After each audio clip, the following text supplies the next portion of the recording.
much of being present in therapy yourself or as a therapist, what percentage is about being present? How important is that? Is it 50%? Is it 75%? Is it 90%? And by being present, you mean like fully engaged in the moment with what's happening. Trying. Again, I would say that's all you can be, is present in the moment. And if your mind is wandering, I think, or it's going off of what is important or what you most need to talk about, ideally that would sort of be on the part of the therapist to call you back and bring you back into the moment and bring you back into what is most important to talk about.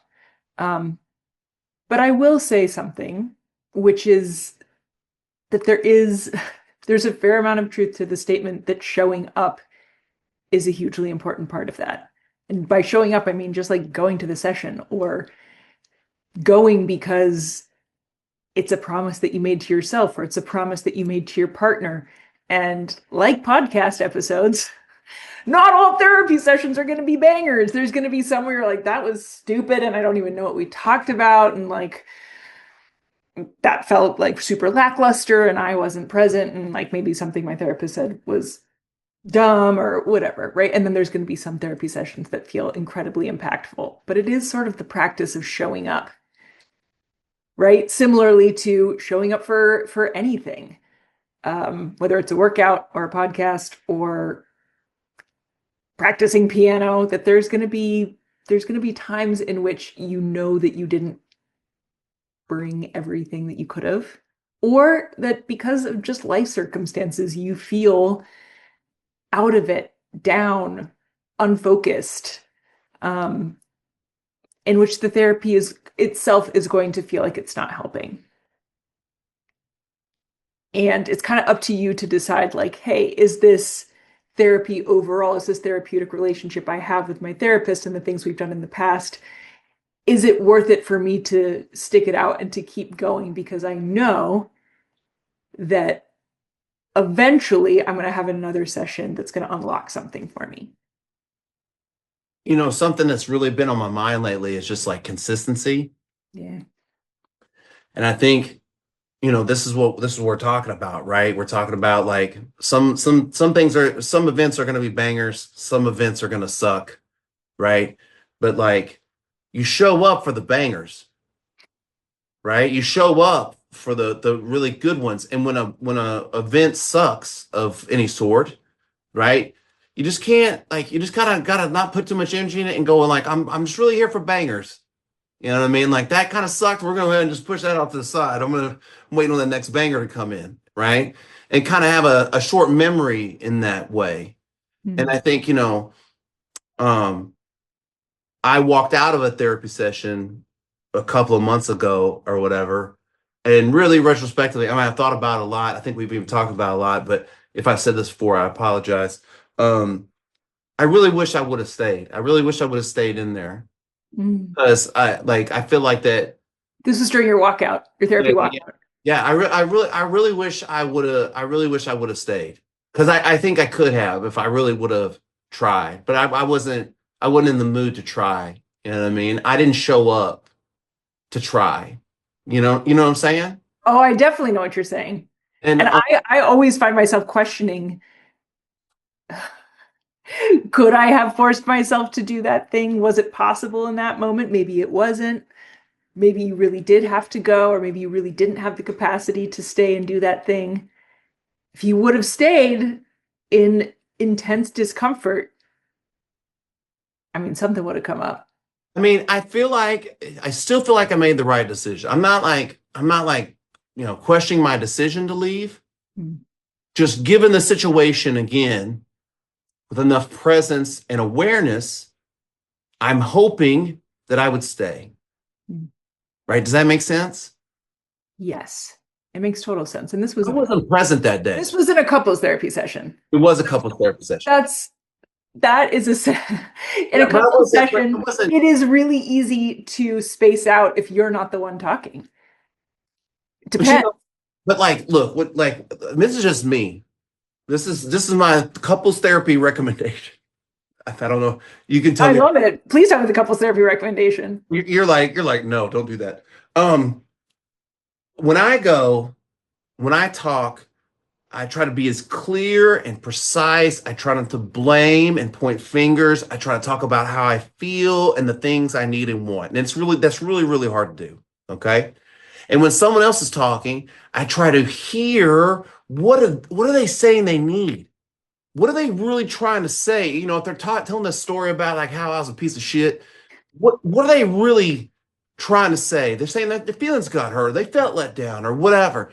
And that usually benefits me tremendously. I mean, I think it's about as present as you're going to be, right? Like I'm present with my emotions. I'm trying to hear your emotions, right? But on that particular day, like I had just like fire on my mind. You know what I mean? I was like, and I was I was pissed. I was mad.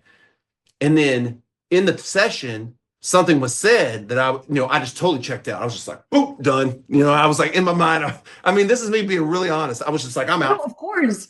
I Right. And mean, so then she read it on me, and I don't know what I said, but maybe I said, "Can I go?" And she was like, "Well, you can go if you want to." And before she could say that, the door was swinging and shut. I was already like a cloud of smoke out the door. yep. But if I wouldn't have checked out, if I wouldn't have, like, "Oh no, you didn't," kind of situation, maybe I could have learned something more that day. Now, I think my partner benefited because she got one-on-one time with a therapist, and they were probably like, "Did you see that shit? You know, that's what I'm talking about. You know, or whatever, right?" Like, there's some probably real, and that was good for them. I got to calm down, but I just want to show up better. I didn't show up my best that day. You know, that's when I don't like you're talking about like, oh, you always show up on fire. I don't know. Because okay, as a couples therapist, and I don't know what you're like in your couples therapy, Scottie. But if someone is always coming to couples therapy and they're incredibly even keeled the whole time and incredibly logical the whole time,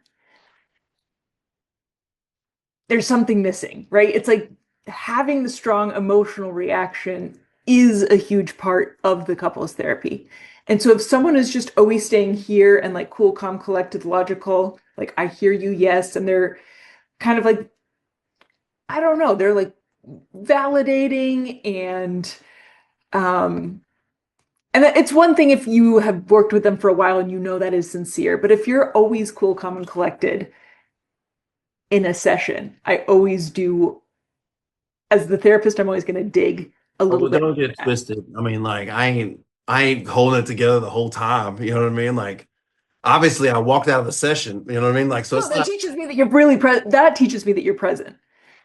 If someone were to never lose it or like never show any emotion or like always keep it really tightly buttoned up, I would say that person isn't present because they're so anxious and want to present the best front that they can to the partner and the therapist, that the true self is like, I don't even know where the true self is. And so I'm always trying to find that like authentic person or the real feeling that's behind maybe someone who's saying all the right things. Yeah, I mean, like I try to bring the appropriate energy to what what the situation is. Like I'm not like all over the place like this in a therapy session. But It'd be fine if you were. yeah, yeah, but I mean, but like I'm sure at moments it comes out. Like this is, I mean, like, annoying or not, too loud or not, or whatever. This is like just kind of like who I am. You know what I mean? And I'm aware of like these things, and I try that, like that's why if Erin comes to me and she'll say something like, she'll be like, you need to bring it down a couple notches, or wait, like, yeah, you're being really intense or whatever. I'm not like, hey, fuck you. I'm not like that. I go, oh yeah, like you're right. Or like I'll have like a night, like she'll be up in her room and I'll have like this idea for something and I'll come running there. I'm like, you're never gonna guess.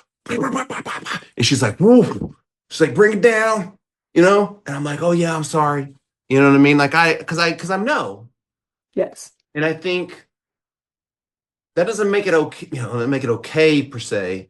But my awareness around who I am and trying to be good around that, I think is what makes it quote unquote okay. You know what I mean? The fact that she can tell me like, hey, that's a little intense. Can you? She can tell you and you don't get upset.